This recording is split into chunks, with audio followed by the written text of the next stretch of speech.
feel there. We're doing a straight elbow on this one.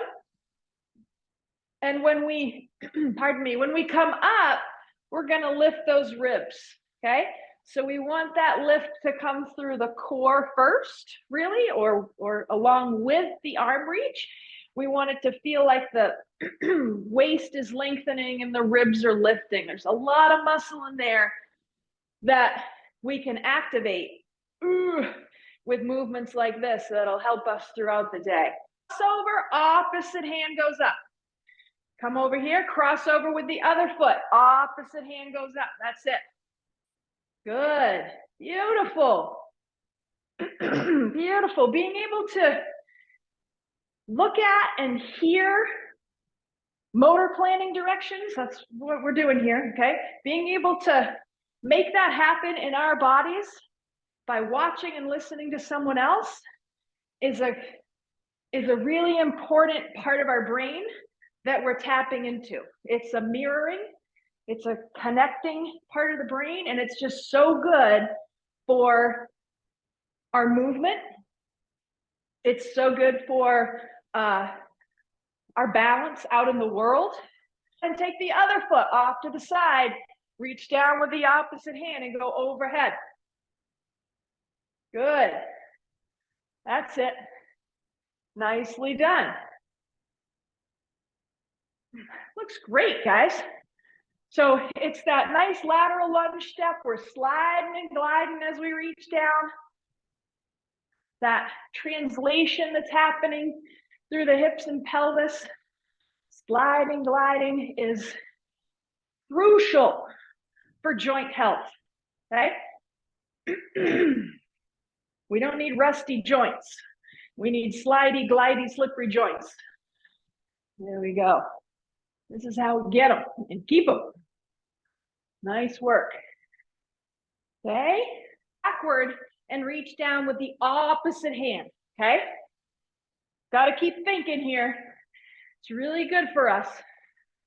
Good for our balance, good for our brains. Is your leg bent or straight?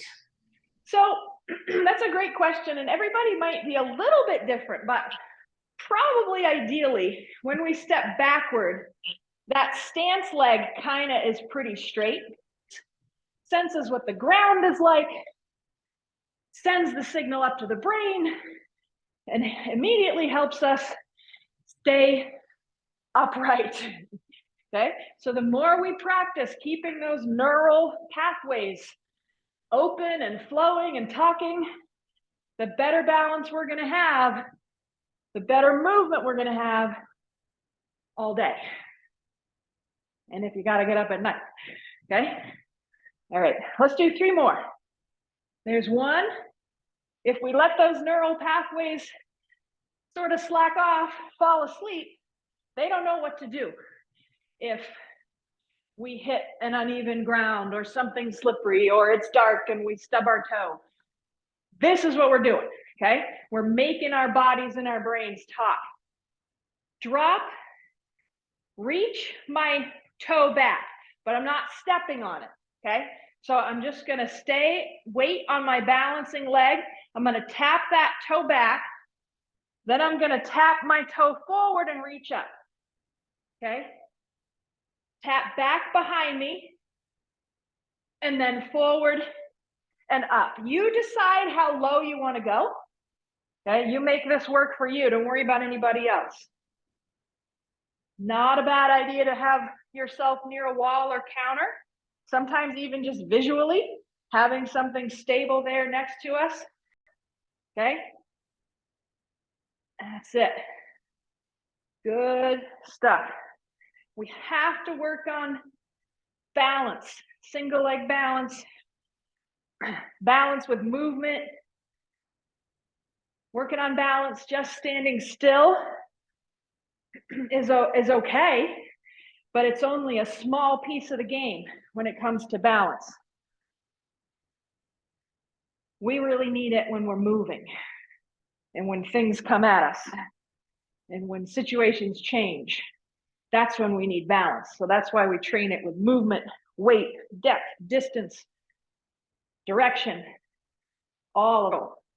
Now, when we squat, we want to feel the weight through the back of the foot, the heels, right? We don't want to have the heels pop up. Our vision check here, okay? When you go down, if you see behind yourself or you see the floor directly underneath you, I want you to come back up and drop down so that you can still see in front of you, okay? Any kind of sport where we might jump or throw, okay? Or swing, this is good. And we want to be near the wall because when we add that crossover there, it's a little wobbly, maybe. Here we go. And we're gonna do 4 more. There's 4, good job, good job. Oh, my foot is working, I feel it. There's 3. Spread those toes out, make your foot nice and big, like this in our warm-up today, okay? So we're ready. This is good. Bringing that weight to the outside of that knee or thigh, tapping that opposite foot back. That's it. If your toes are all scrunched up, or you only feel the weight going through maybe the outside of your foot, I want you to make your toes wider into the floor and keep as much of your foot in contact with the floor as you can. Make it bigger. Use the surface area for balance.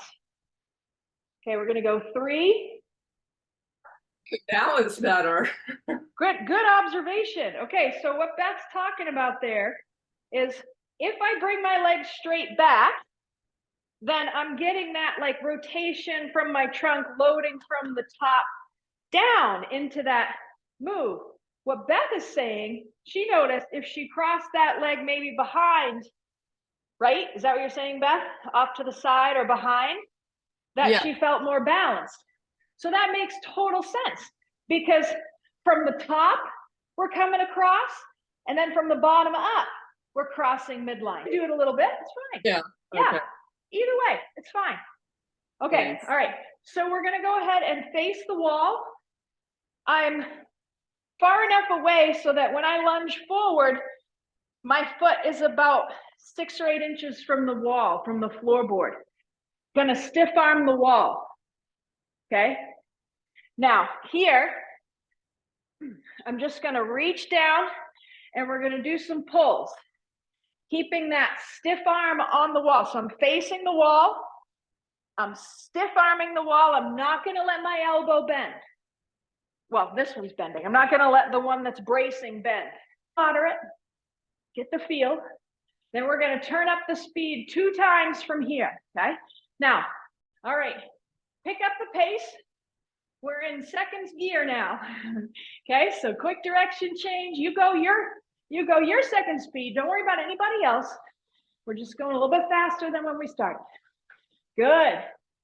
Keeping the weight on the ball of my feet. I'm not letting my heel drop down. Yeah. Okay, 5, 4, 3, 2, 1. Nice job. High fives, everybody. Great work. I love it.